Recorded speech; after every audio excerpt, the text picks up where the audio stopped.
They've worked very, very hard on that tune. Actually, a lot of people don't realize, but we have the fortunate opportunity to add an additional staff member this year. Not only is he taking over the choir responsibilities, but he's also taking over the percussion responsibilities of our program. It's Mr. Andrew Bullard. He's back there helping us out. Can we give him a hand really quick?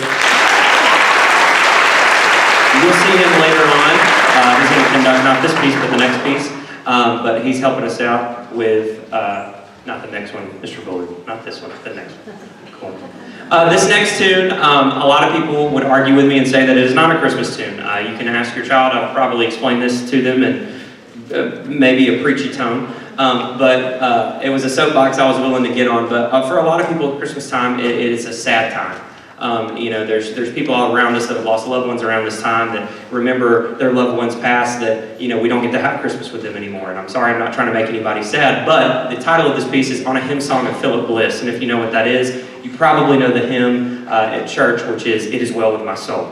And that is something that, I felt very near and dear to my heart. That, even though things might be crazy, life might be crazy, I hope that by the end of this concert you can leave here and say, it is well with my soul. No matter my lot, thou hast taught me to say, right, it is well with my soul. I'm going to let Ben and Hodge, they're going to read you the story of this particular tune, and I think you'll find it really interesting. So I'm going to turn it over to them. Yes, you can raise the mic. It's not fun.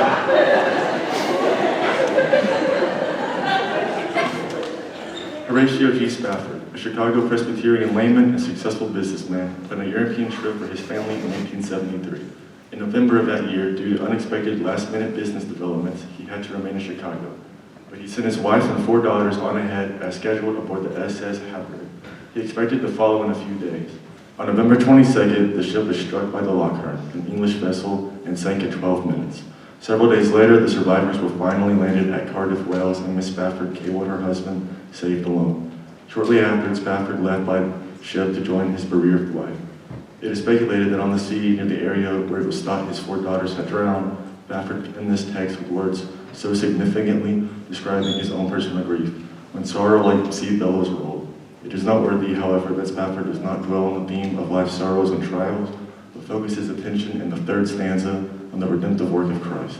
Humanly speaking, it is amazing that one could experience such personal tragedy and sorrow as did Horatio Spafford and still be able to say with such convincing clarity, it is well with my soul.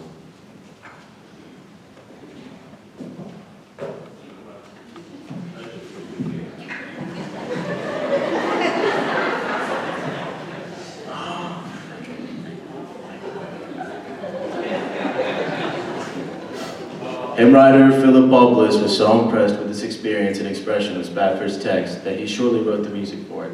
First published in 1876, Bliss was a prolific writer of gospel songs. Throughout his brief lifetime, and in most cases, he wrote both the words and the music.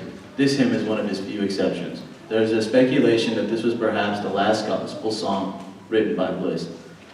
Bliss and his wife Lucy were killed in a train wreck in Ohio on December 29, 1876. Most sources mention that Bliss actually escaped the flames at first, but then was killed when he went back into the train to try and rescue his wife. Neither body was ever found.